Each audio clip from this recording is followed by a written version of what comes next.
Today I'm going to plant some potatoes. I'm getting my supplies gathered up and somebody has stolen my garden gloves.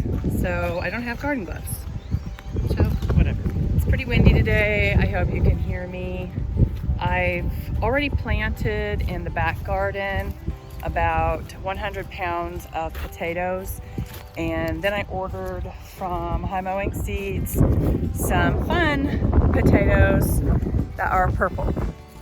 So here's what they look like.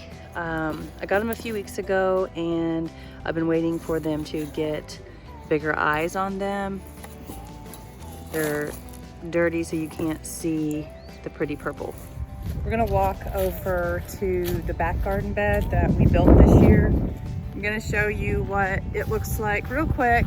This is, if you've seen any of my previous videos, you know that this is our orchard back here that we're building up. And so we have all the wood chips down, and we decided since our fruit trees are small, this year we're gonna go ahead and plant all of our potatoes back here. And this is a mulberry tree here, and 2 apple trees over there, and an apple tree down there. So this is the garden bed we've built. Everywhere there is a T-post, we have potatoes put in. But we're getting a lot of green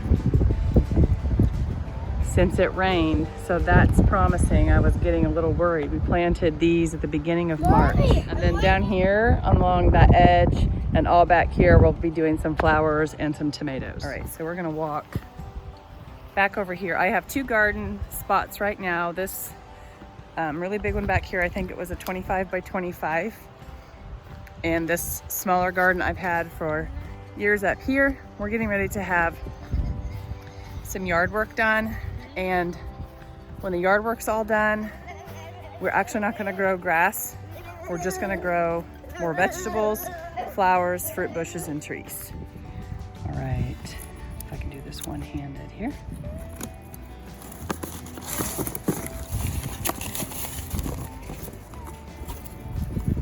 He doesn't want to let go. All right, so I've got my potatoes, I've got my shovel. Let me stand back here and give you a little view of my smaller garden. On the left side here, we have all the garlic. And then right here, we have some sunflowers, some cabbage and cauliflower. And this row, we have some onions, celery that's not doing very great. So over here, some calendula. In the front, all along this fence, is sunflowers, and on the other side you can kind of see a green row right there. That is sugar snap peas. We are planting in this last row some potatoes. I put cattle panels around this whole garden bed, trying to keep the chickens out, and we bought this net to put up around it, and we haven't really gotten to it, but so far the cattle panels have been enough of a deterrent that I don't even think we're gonna have to put the netting up. All right, so for potatoes, you want to plant them, if you want little fingerling potatoes, you can do about 8 inches. If you want mid-sized, you can do about 12 inches. I want full-sized, so they need lots more space, and that's gonna be at 15 inches apart. I'll probably do between 15 and 2 feet. So we do back to Eden gardening, which is a wood chip approach. Less weeds, easily weeded when you do need to weed, helps retain moisture. You can work your beds a lot sooner.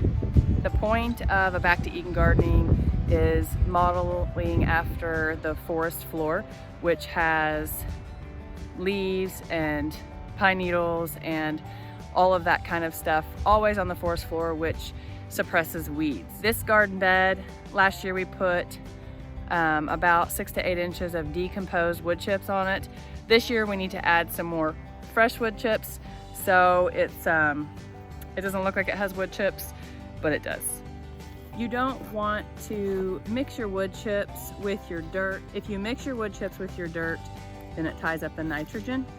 So this is mostly decomposed on top, so I'm just gonna scrape this back, kind of the top layer here. This year I took a different approach to the wood chips.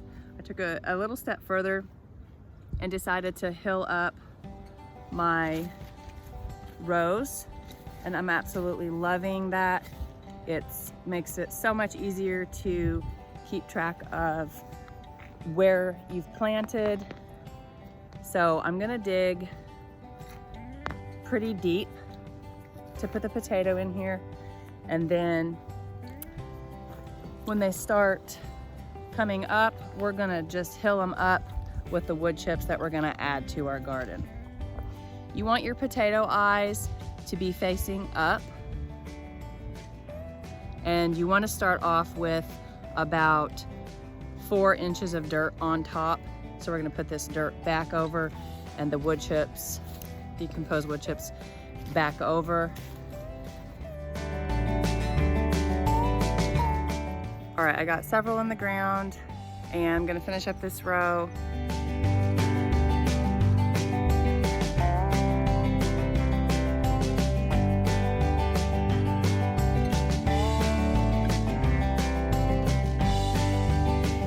All right, so I got all those done and I have 4 little ones left. So I have a little space over here. I was gonna put flowers and I may do sunflowers, but I think I'm gonna go ahead and throw these last 4 little ones in. So here's the garlic and then my rows of cabbage and cauliflower, and the potatoes are over there. So I think I'm gonna plant this kind of big space right here. The garden doesn't have to be like all like methodical and everything in the perfect spot and rows. Sometimes it's fun to have everything mixed up a bit. It's fun to walk out when everything's growing and you've got flowers in random spots and vegetables in random spots, and as you're walking through your garden, it's fun to pick different things and eat them as you're walking through.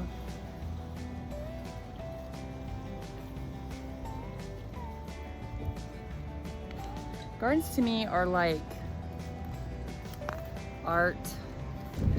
All right, there we go. We have, I think it was 2 pounds of potatoes planted, and these were perfect because they were smaller. My 100 pounds of potatoes, some of them were really huge, which is a waste. You don't really need your seed potatoes to be that big. I don't cut my seed potatoes because we want the energy from the whole potato to go into the plant. So though you may get more at planting time, we feel like the yields are better if you plant a whole potato versus a cut one.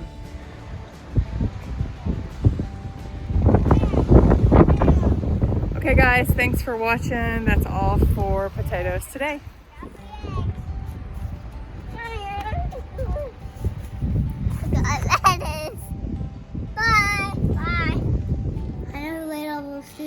Sure. We're on almost. Okay, so we planted potatoes and now we're gonna make a plant-based smoothie. So I have my blender here.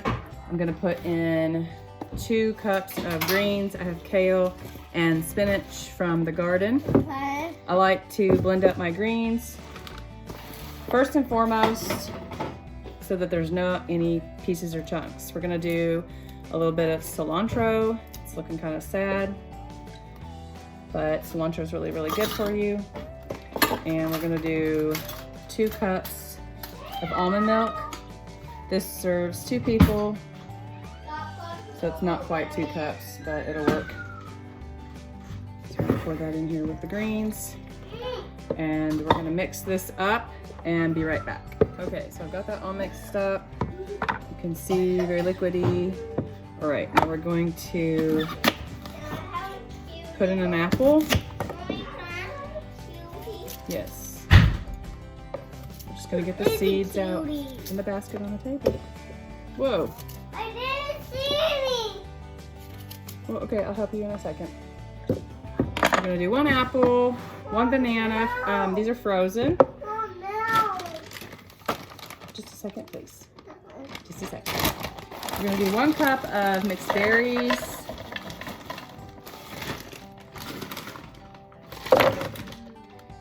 And 2 tablespoons of nuts. we're doing pecans and